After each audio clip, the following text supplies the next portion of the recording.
Hello, everyone. My name is Alex Tran. I am the Northern California Architectural Sales Consultant for BMD in the Millwork Division representing Marvin. And today I have with me Maria Danielides from Maro Studio. Maria, great to have you on. Thank you, Alex. Good to be joining you. Could you tell me a little bit about yourself?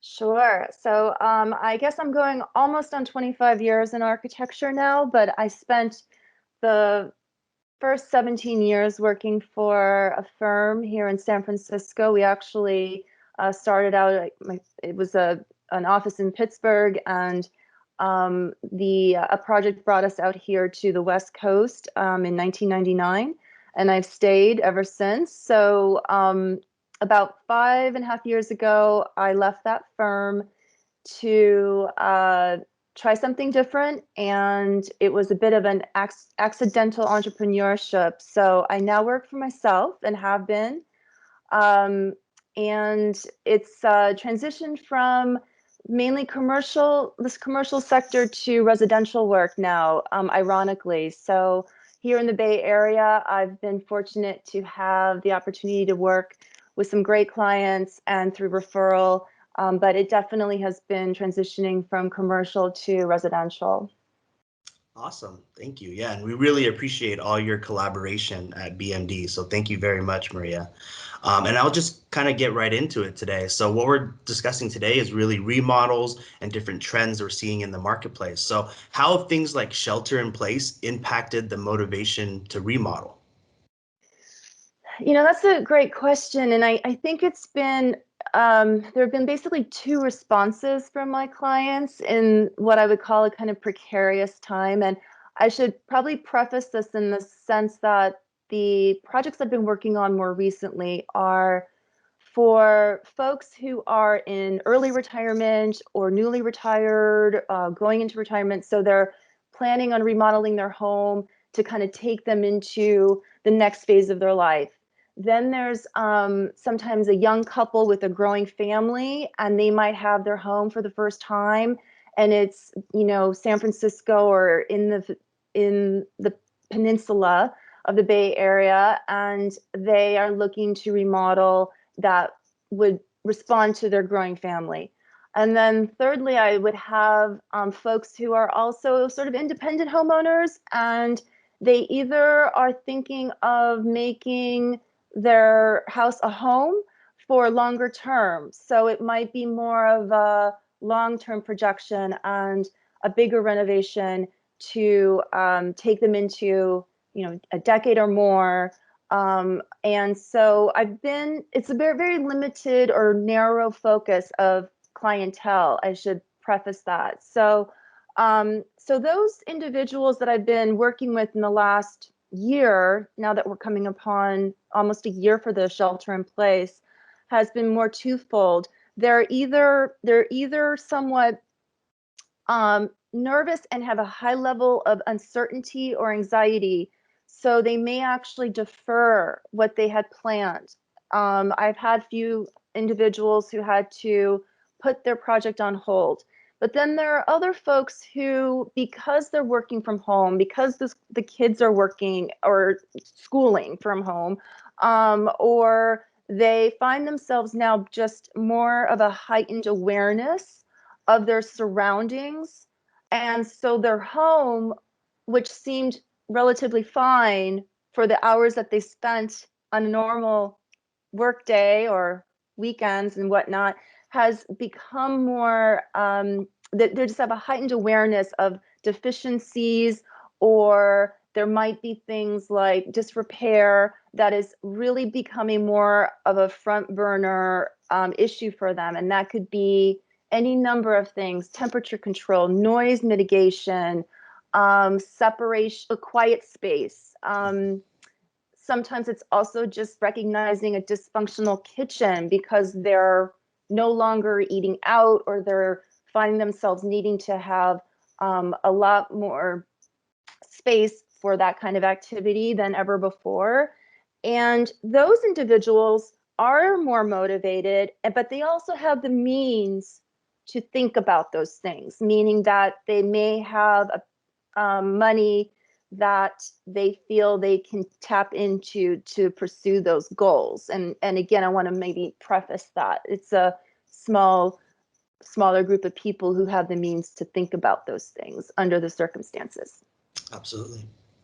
Yeah, thank you. I can tell you from personal experience, being home and not being on the road or being on a plane or being in Minnesota, I definitely saw things at home and I'm like, well, that's not working. We're going to have to change that. Or that patch of dying grass in the backyard is going to have to get sorted out for summertime. So, absolutely. Now, any specific changes in architecture that you see? I don't think I would call them changes per se. I just think it's more about implementing things like privacy or noise control, letting in light, good lighting in general. Maybe it's artificial as well as natural light.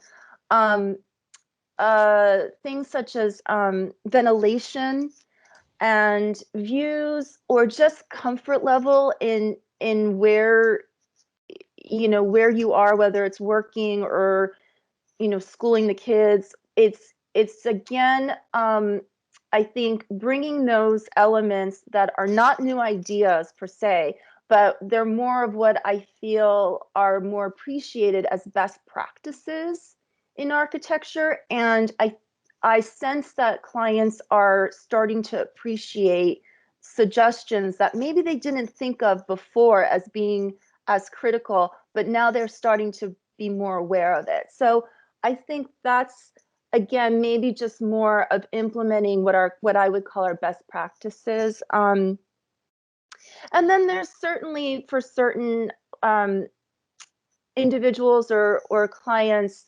they're focusing on spaces that maybe they don't have right now, such as getting that proper game room to escape with the family, or maybe they do need a glorified office space in their home, because if they're in tech, they may actually feel like they're going to be working from home forever because that seems to be a trend in their workplace. But I do see that there's a focus on sometimes spaces in their homes that are additive in nature or modified relative to those things that I mentioned before, which is a heightened awareness of deficiencies Mhm. or a lack thereof. So, and then I also would find that outdoor spaces, landscape improvements, certainly if they've got a backyard, um, there I see an uptick in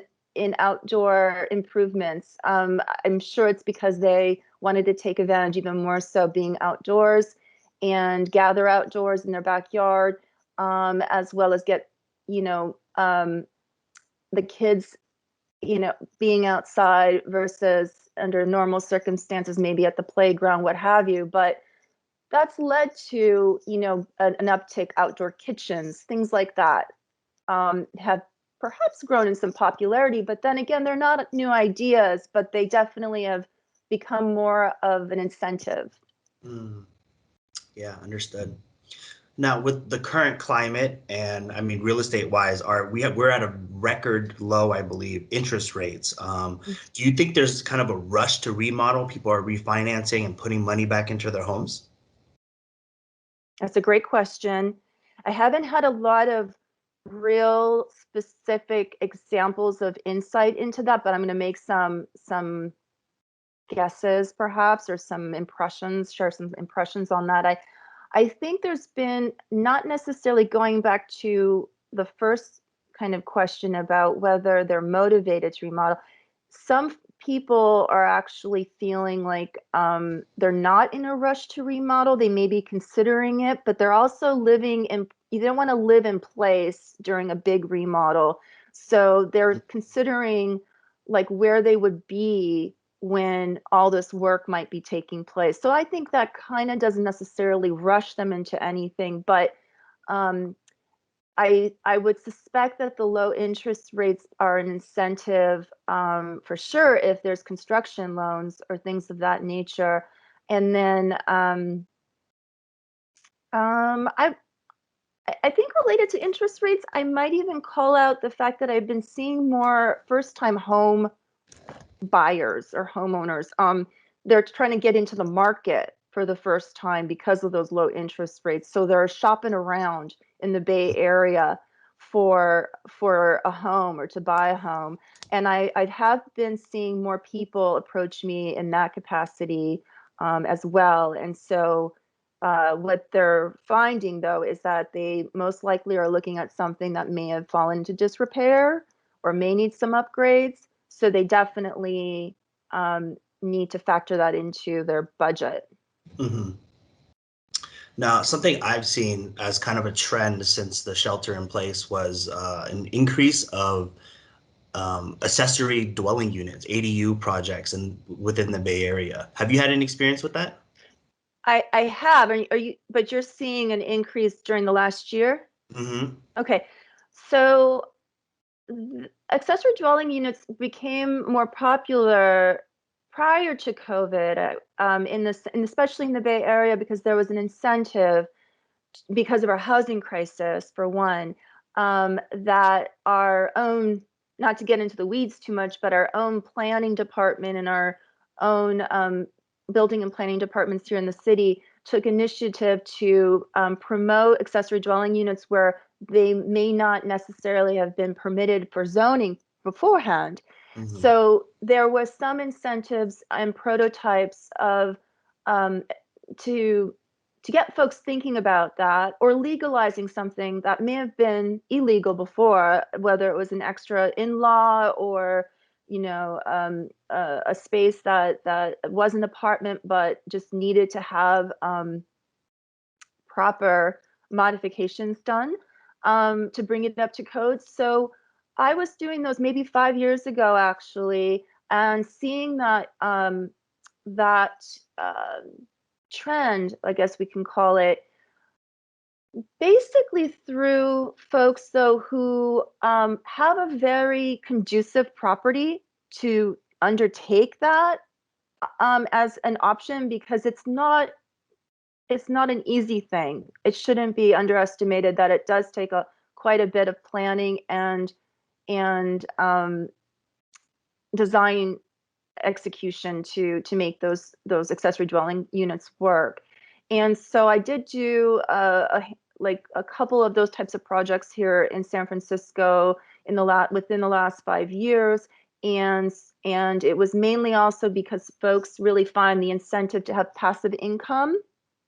But I think it probably also at times had a sense of being multi-generational in nature, so that I do get clients who also want to think of it as initially maybe an extra guest room or space of that nature for for friends and family to visit, but then it can be something that they want to build in so that it legally is an accessory dwelling unit and not just a guest room, so that they have a choice to move forward in renting it, or perhaps somewhere down the road, mom or dad come back and live with them, and want their own separate space. Or I could also see the adult child coming back from home, back to home from college or between jobs or what have you. And that also is a reality for, I think, probably a lot of people in the last, not just COVID, but probably in the last 10, 15 years, since the recession even of 2008. So there's good long-term strategies related to those ADUs, but they're not simple by any means, and need proper planning, and they're not inexpensive, especially in the Bay Area. And so it is a long-term investment. Thank you so much. We really appreciate your time and your input for our Mm-hmm. Remodeling and Trends webinar. So thank you very much for your For time. sure. Maria, I will speak to you soon. Have a wonderful day. For sure. Thank you so much, Alex. Talk to you later. Welcome. I'm here with Andrea Holmes with Therma-Tru Doors. She's the National Account Manager for Therma-Tru. Welcome, Andrea. Appreciate you coming on and spending some time with us. Thank you for having me. So give us a little background about yourself. Tell us who you are, what you do for Therma-Tru. Yeah, so I'm the national accounts manager, really focused on the remodeling and retail channels, and live in Nashville, Tennessee, and have for 20 years, and have also been in the industry for about 17 years. So been through a few things and seen some ups and downs, definitely. Yeah, and this is obviously a unique time for all of us right now, and I know you're seeing a lot of that. But let's just jump in right away and just talk about the remodeling and the trends that are going on there. How do you see the trends going in the remodeling? Do you see it stronger now because of COVID and the resulting economy? That was always my fear is stepping into this year knowing what's coming and thinking, wow, things are really going to lock down. It's going to be a tight year for us, but we saw it a little differently. What are your thoughts on that? Yeah, we have definitely seen strong demand, and actually stronger than pre-COVID. I think with people being at home more, there's definitely been more DIY projects, and then a growing number of do-it-for-me projects as well.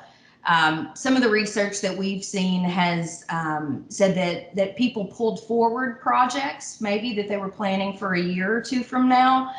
Maybe they had been saving for that, but because they did have some money in savings, also had the time and the ability to do it, that they just decided now was the time. So Right. the forecast, really what we're seeing though is that there's likely to be more do it for me, because a lot of those DIY projects are now done.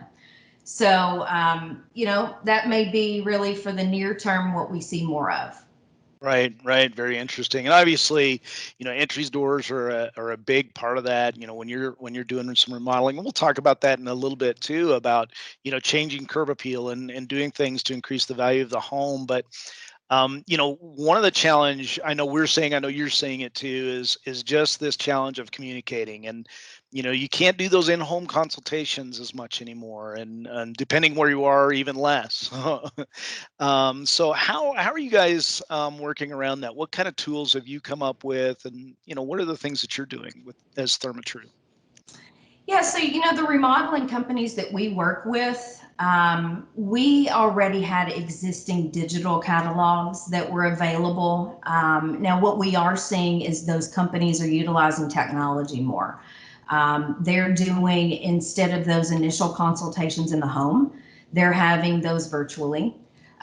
They're sending links to information that the customer can browse online, kind of do some selections, if you will, and narrow down their choices. And then really until the selection and measure visit is needed, that's really the time that they would actually schedule something and be in person. So we're definitely seeing people utilize that technology. And, I think we've probably jumped forward a few years in technology in our industry just in this short period of time. Yeah, absolutely. And looking at your background right now, we were talking about how you guys created this virtual experience, which is huge right now. The technology, you talk about the technology, it's really changed how we've done it. And now you were getting more and more comfortable with doing face to face over a camera like this. And so talk about your virtual experience a little bit, because I think that's a great tool for people to dig in. Yeah, absolutely. You can visit it through the thermatru.com website. It's actually on the homepage. You're able to click through and just put in, an email address and some basic information. It really is providing a broad experience that is introducing new products, really reframing our premium product, our classic craft doors.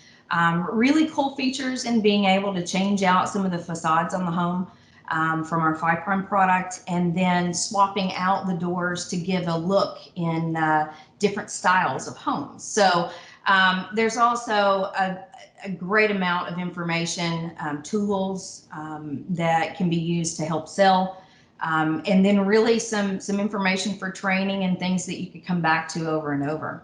Right, right. It's really good, and I love the fact that you can do that. It's interactive, and that's that's the key right now. And as things start to open up, you get that direct connection a little bit more and more. But this is such a good thing for at least a baseline start, and you can have those conversations, and it's a real unique way. So, really great work there. I really love that. So, you know. The other thing that we're facing, obviously, are delivery times.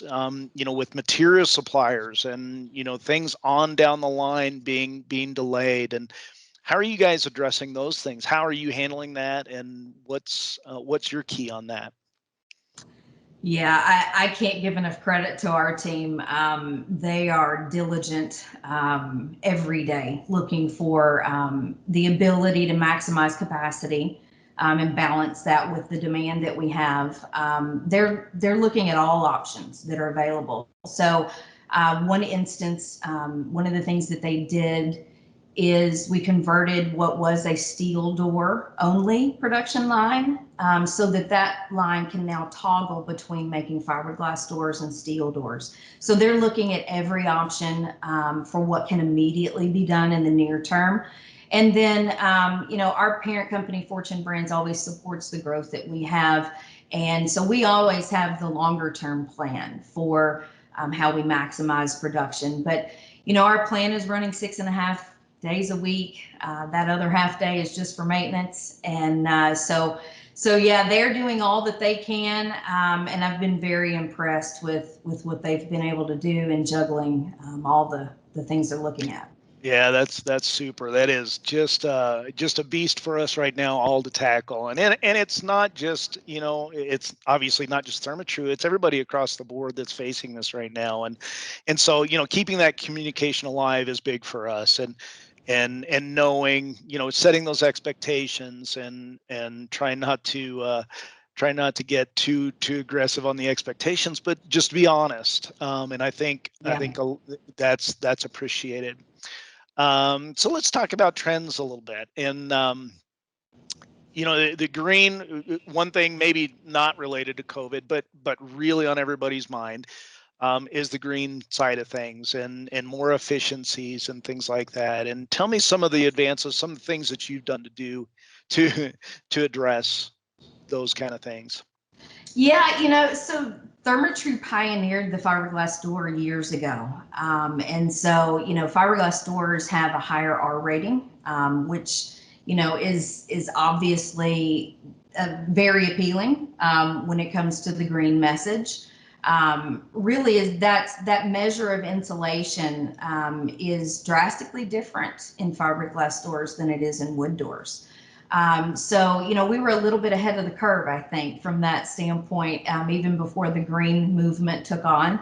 Therma-Tru does take it a step further, though. And so we go to market with a full door system approach, meaning that all of the doors, the glass, the components that go into the door unit, they are all engineered and manufactured to work together. And really the meaning for that being for a tighter seal, for less leakage, for better performance. All of those things are, made to work together instead of one manufacturer making, the seals and someone else making the hinges. So everything is made to work together. That just allows us to have a better performing door. The other thing is, so often it is kind of placed to the side that installation is so important when it comes to efficiency. And Therma-Tru saw the need in making sure that doors are installed properly, creating that tight seal. So we actually created a certified installer program that trains installers on the proper installation of Therma-Tru doors. So there is a course that's available, and through those courses, an installer can be certified and they can promote that, for their business. And that just means to us that we know that more doors are being installed properly. Right, right. And I know Mole Millwork, who you know is a certified installer, Yeah. and that program's been very good for them for their installations. And I know they do a ton of Yeah. door installations. And it's nice to have that factory backing behind that too. And when you do it consistently over time, you do things the right way. So that's a great program that you guys have. Yeah. The other thing that we talked about a little bit was going into remodeling, you know, some of the trends we're seeing is people are remodeling their space now. They're building their castle. Their castle is their home, and we're stuck here. We want to do something different. But there's an investment with that, and price always comes into it, and that's always the debate. What do I want to spend on this? But I think you guys have some great statistics on what the value is in doing an entry door and the curb appeal and things like that. So let's talk about that a little bit. Yeah, it's interesting. Thermatru completed a proprietary study in 2017, and the response, the research showed that a new Thermatru door can increase the home's perceived value by 4.2%. So on average, that is $18,750. When it comes to curb appeal, that front door is such an important part. And, clearly you're not likely to have the cost, be around that $18,000 range. So you're getting a great return on making a replacement in that area. It's very important that, and the perceived value being that, anyone can drive by the home and that's what they think that value is. So Yeah, yeah, and I think you quote a stat. We may show it here, but it's the improving curb appeal is one of the top 5 most valuable upgrades you can make, and that's from the National Association of Realtors. So that it seems like such a simple thing, but it's not always thought of as that impactful. You think about people doing drive-bys, and you drive by a property, or everything's online now, and you see that first picture you see is of the front door and the front face of the house, and it becomes so key to that. So even as we see the trends, of people remodeling and doing things inside the home, that's a great addition to it as well. That it's an investment for down the road when they are ready to sell, they are ready to change, whether it's upsizing or downsizing, right? yeah, Yeah, absolutely. yeah, Yeah. absolutely. That's great. Andrea, this is great. We've got some great information here, and we'll share this information as well on the website. So if people want to go and see some of these statistics and talk about some of the things to homeowners that they're talking to along the way, these are great selling points for just doing the right things right now. So I appreciate your time. This has been great, and good luck to you moving forward with Thermatru. Thank you so much. Appreciate it. All right, I'm here with Eric Mason, and he's the architectural marketing manager. Excuse me, let's try that again. All right, I'm here with Eric Mason now, and he is the architectural market manager for Marvin. And Eric, thanks for joining us. I really appreciate you coming on. Thanks for having me, Mark. Glad to help. It's great. So tell us a little bit about your background. Where you come from? What's your expertise? Well, Mark, I grew up in southern Iowa, so I was a son of a shop teacher. Always grew up working with my hands on summer projects while he was on a summer break. So just naturally took a liking to being involved in the trade, and moved into the contracting world as I got out of school. And then as time progressed, I went to work as a millwork sales rep. Got involved with windows and doors, and ended up working for Marvin. So I live down in the Kansas City area in a little historic town called Liberty, Missouri, on the northeast side of the Kansas City metro area. And it's good for me because really my background is, my passions are historic preservation. I'm really involved in historic work, as long with new construction builds that we do, supporting architects. So I kind of still get to get my hands dirty and get involved with some design elements and some construction elements, and yet be able to go home at the end of the day and hang my hat. Yeah, it's great. And I know you work with Kansas City Millwork and Mole Millwork quite extensively down there. In fact, you get a little history with Kansas City. millwork. And we appreciate all you do, and this would be a great conversation from a perspective of manufacturer and what Marvin is doing and what you're seeing. So let's just jump right in and let's talk about some of the trends that we're seeing. One big thing, especially that we see with windows and doors, is these indoor outdoor spaces. And let's just talk about that a little bit. What are you seeing that's kind of evolved with that?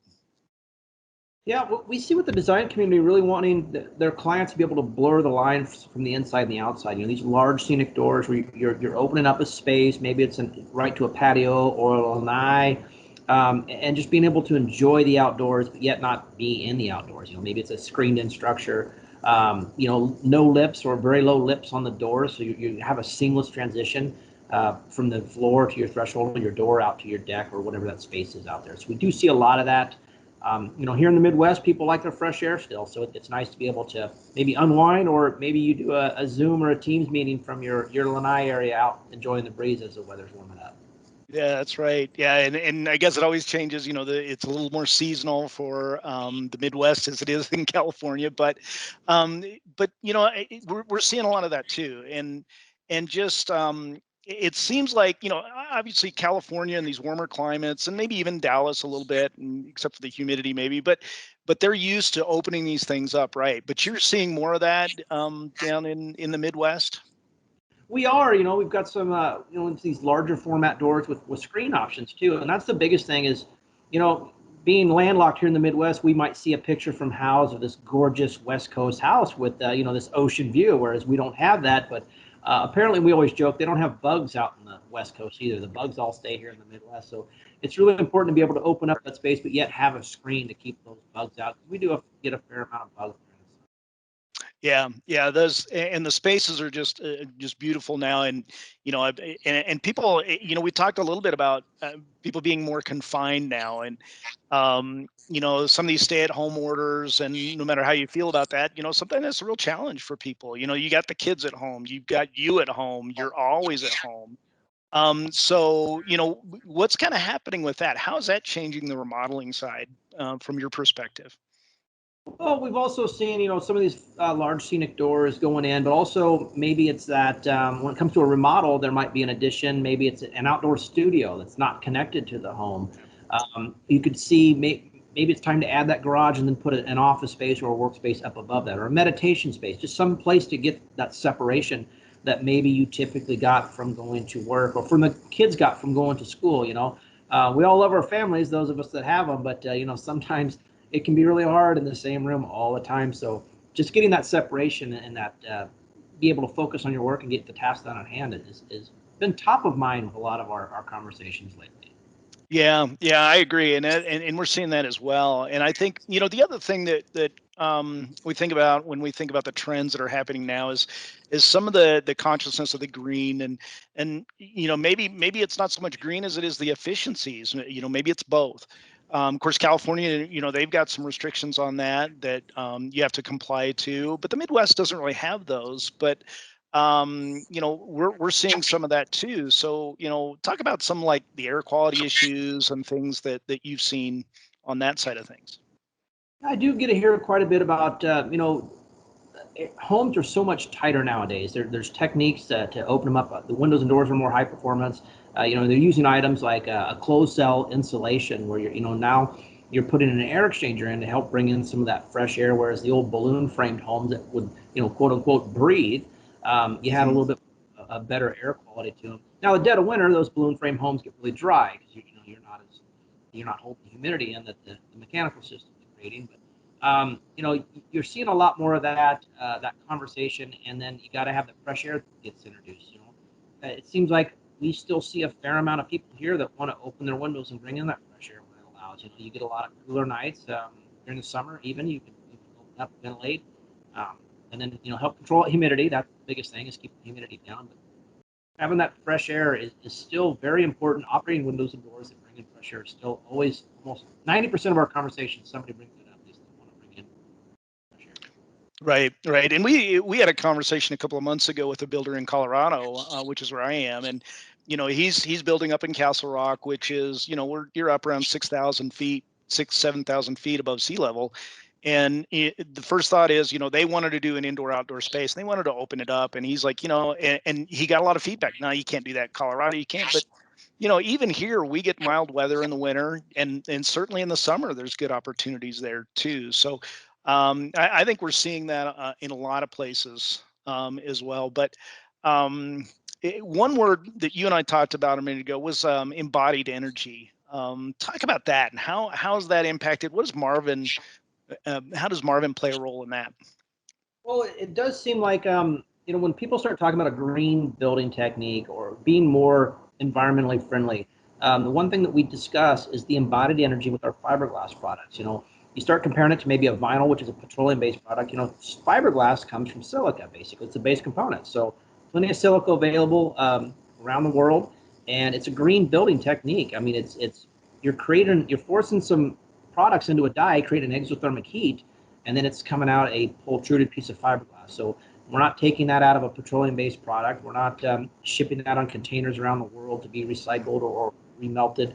And so it's a very environmentally friendly way to build a window and door. If you think about fiberglass too, it's the same component as glass. So any of your expansion and contraction rates are virtually identical. So we've really kind of engineered any seal failures or issues you might have down the road, especially with these bigger door openings that we're asking you to do nowadays. It's good to have a nice stable product that won't move in the between the hot and cold cycles and winter.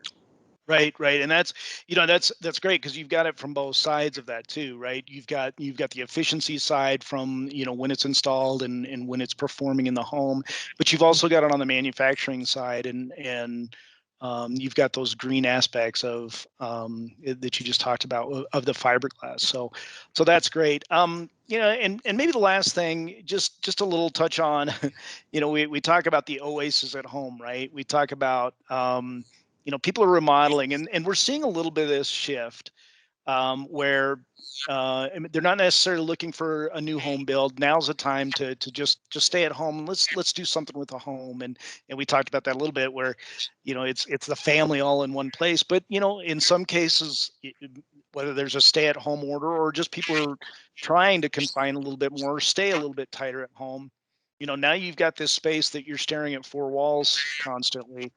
And they're kind of moving in that direction. What are you seeing on that?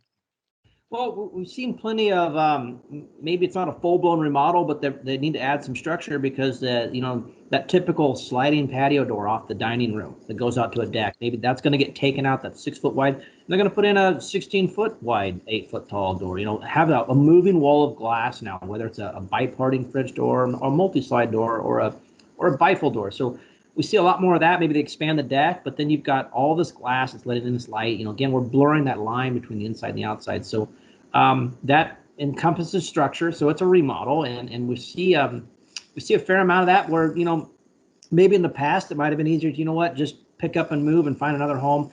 It does seem like when people decide to stay put or in their house a little bit longer, we start doing projects like that. So we don't do the whole house. It's not a new build, but we might get a couple of doors out of it and a window or two. Right.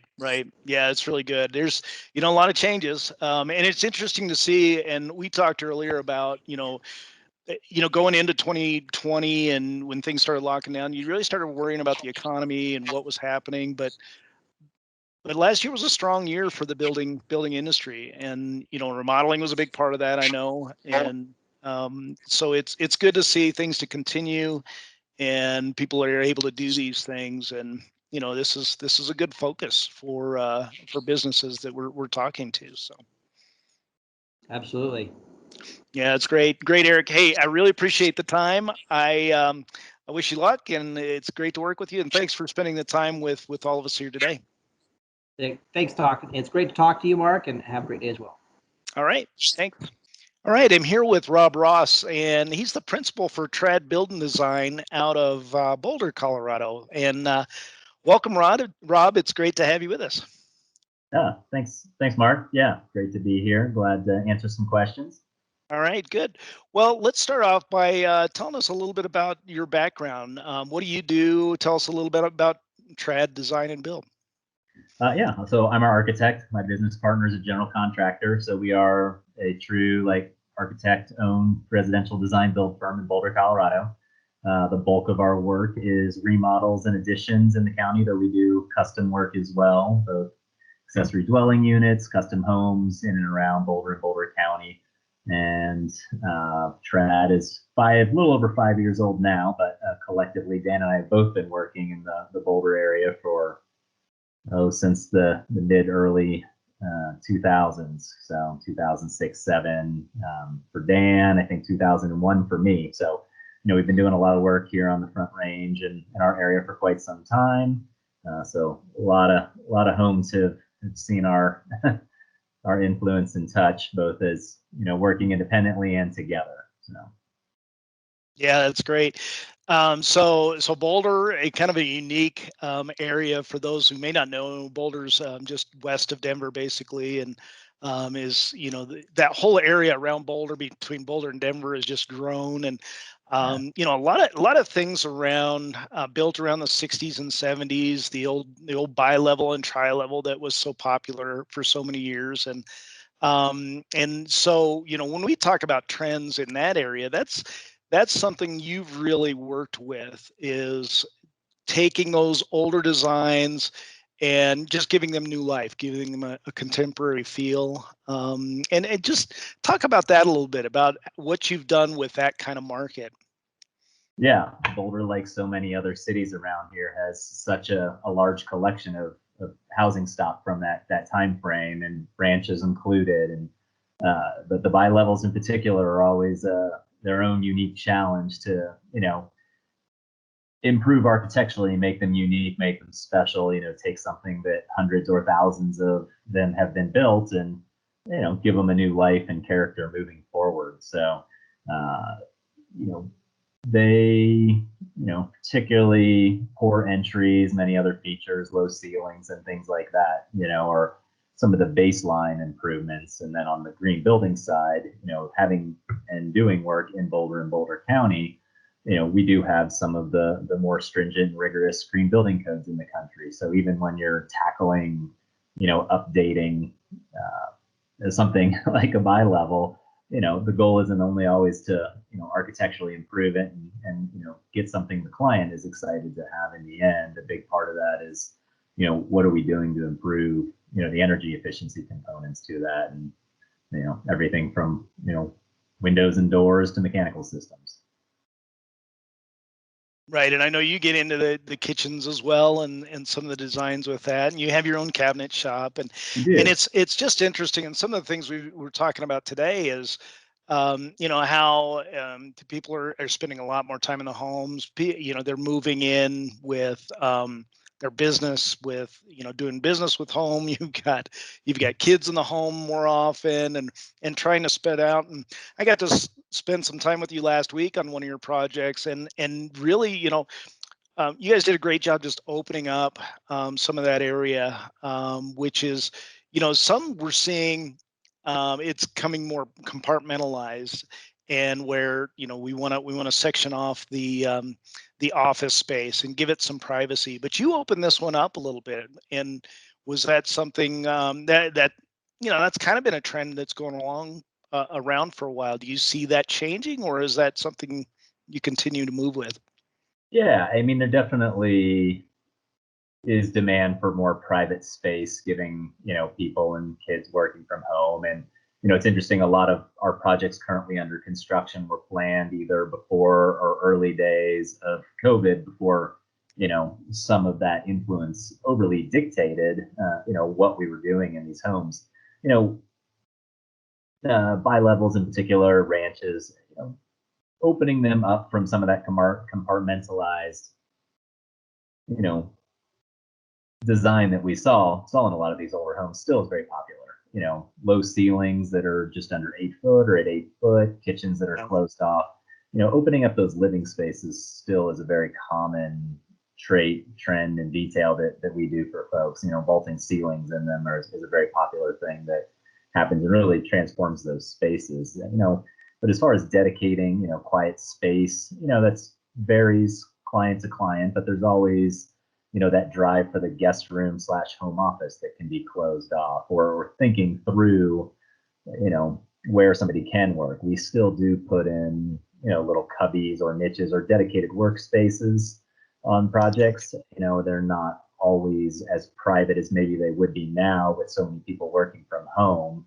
But it's not that uncommon across different industries and tech industries where people do often work from home. So, home offices have been part of how somebody uses that space or a multi-use flex space. But recently we did a full interior remodel, lost a bedroom, to kind of help rearrange and open up that space, but created an adjacent home office nook, if you will, to give them that space. Now it's not private and quiet in that solution, Right. but we were kind of looking at that from a different perspective earlier on. So now we're in final paint and things like that.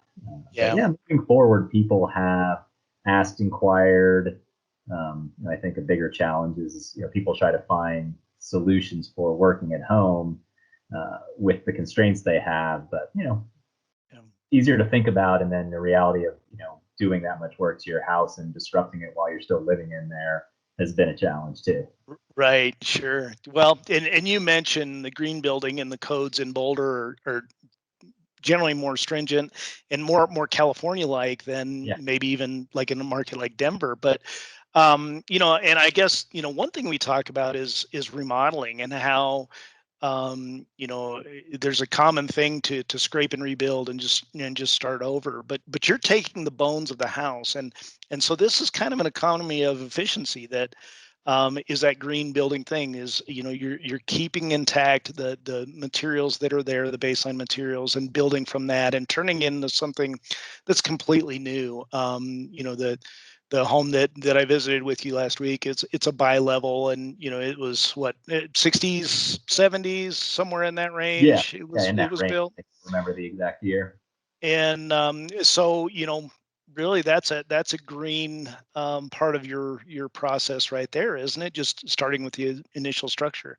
Absolutely. I think homeowners sometimes get a little bit of a mixed thought across the industry from whether their house should be torn all the way down and starting Yeah. over or not. And a lot of that is market and budget driven too, for really Sure. how much change you're doing to a home. But what we're doing are often the pop top, the new master suite on top, or some additional square footage or space to add to those homes. And the bones are often adequate. Lumber and things that were built back then sometimes were better quality. They're great to work with.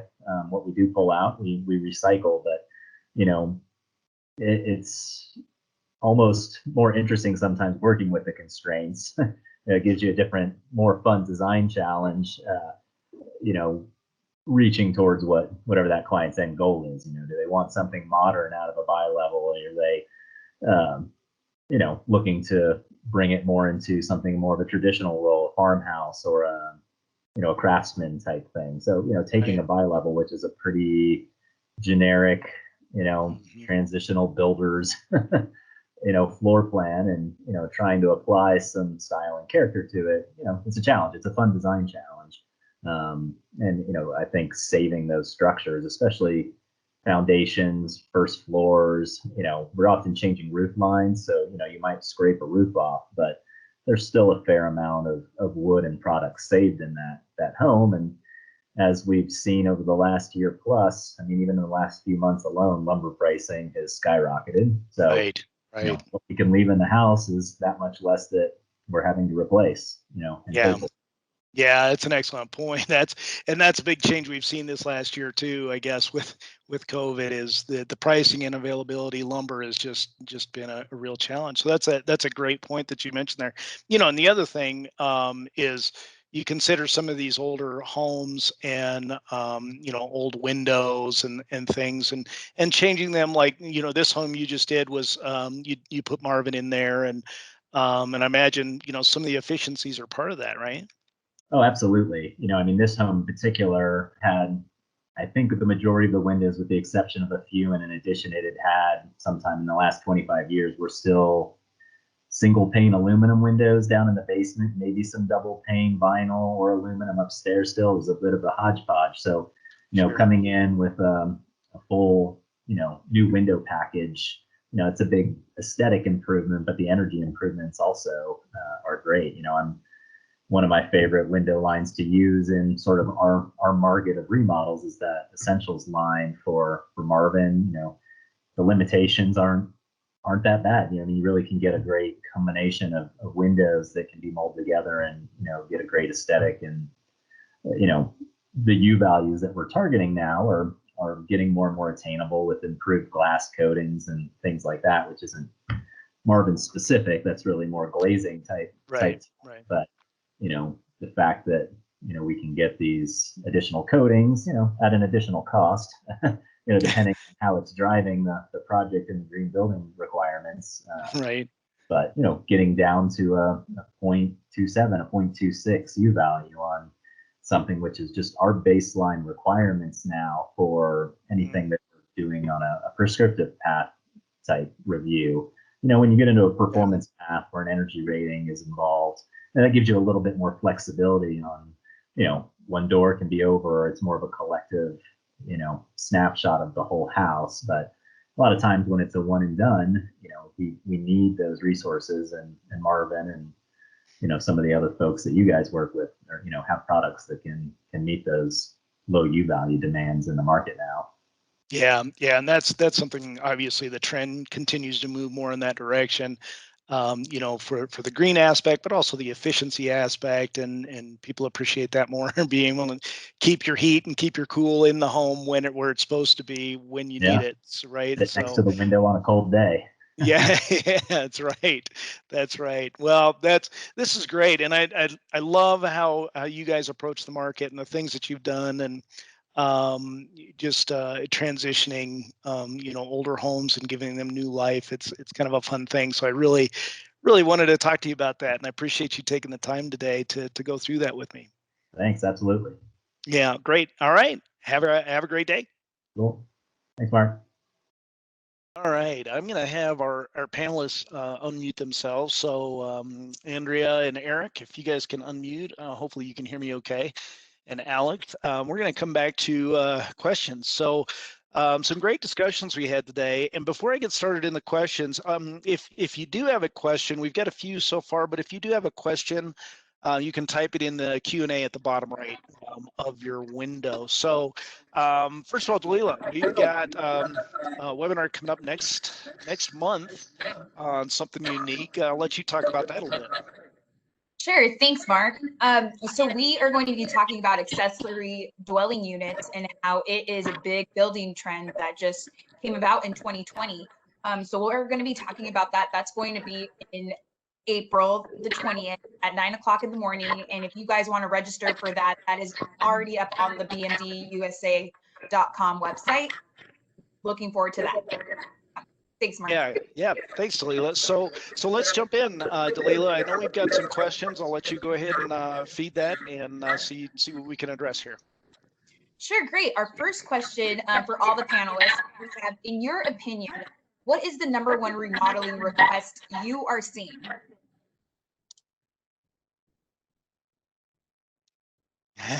Anyone want to take that over? I'll jump in. Hopefully you can hear me well, but just as I talked about, it's the large doors. That's still the biggest trend that we see as far as when we're invited to a discussion on a remodeling project, is making the space seem bigger. The existing space, you can make it bigger with more glass. That's awesome. That's really good. Those indoor-outdoor spaces and those large doors, that's a lot of what we're seeing. So, I'm spending a lot of time in the Midwest here. Obviously, Eric, you're in the Midwest, and Dalila, you're in California. Alex, you're in California. But the trend in California, we've seen those big open doors, and get that indoor-outdoor space, and it's really moving to the Midwest. The weather, we have some mild weather when the months are right. So it is moving that way too. So that's a great point, Eric. Yeah, to add Eric's point, a lot of the indoor and outdoor kitchens, people just utilizing their existing space. A term that I saw coined by Pinterest was a cloffice, people converting their closets into office because they're limited in California. So I thought that was kind of interesting emerging trend. Nice. Yeah, and we're seeing the same. I'm sorry. Go ahead, Andrea. Yeah, we're seeing the same thing. Really an expansion into the outdoor space and doors and products that allow to do that. And then really actually taking that a step further. And we're seeing a lot of composite decking type projects that are being added to the outdoor space, really just expanding that living area. Very good. All right. Yeah, no, thank you. Yeah, we do have a couple more questions. What platforms are you guys seeing when doing virtual consultations? How is with COVID, how has doing the virtual consultations, what are you guys using to do those? For me, it's been about a 50-50 mix of Zoom and Teams. Those have been the predominant ones.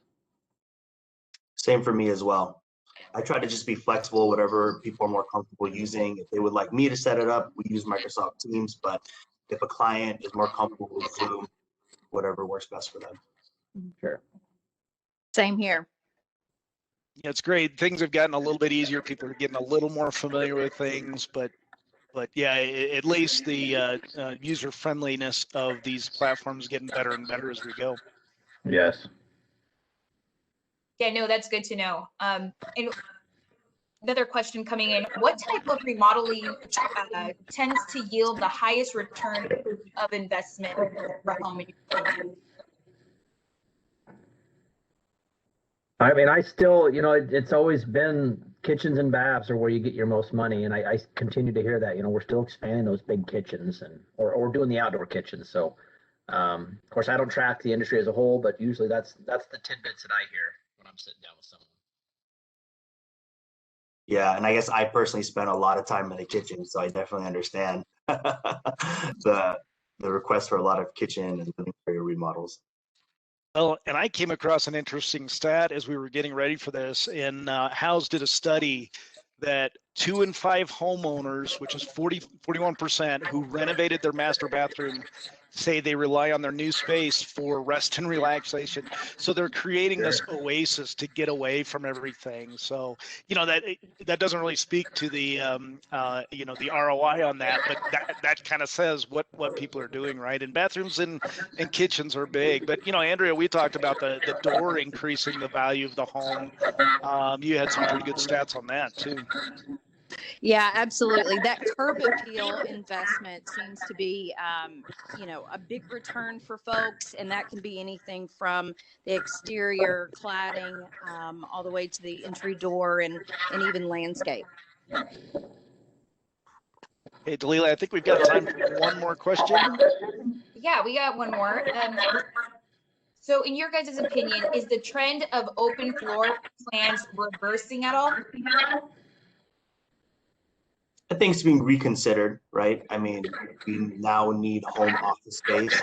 Your crying 4-year-old who's getting attention in the middle of a webinar, it's probably not the most ideal situation. So I think people are definitely reconsidering. Yes, I would agree with Alex. We are seeing that, especially in the commercial spaces, you'd see that open collaborative feel, but residentially, there is a desire to find a way to shut off the elements if you can. This has been great. I appreciate all the panelists' time. I think we had some great information here, and we'll make this information available on the website. We'll have the webinar recorded there, so you can view it later on or pass it on if you have somebody that might be interested. But thank you all for joining us. It was a nice time, well spent. Thank you for having us. Have a great day. Thank you. All right, thanks.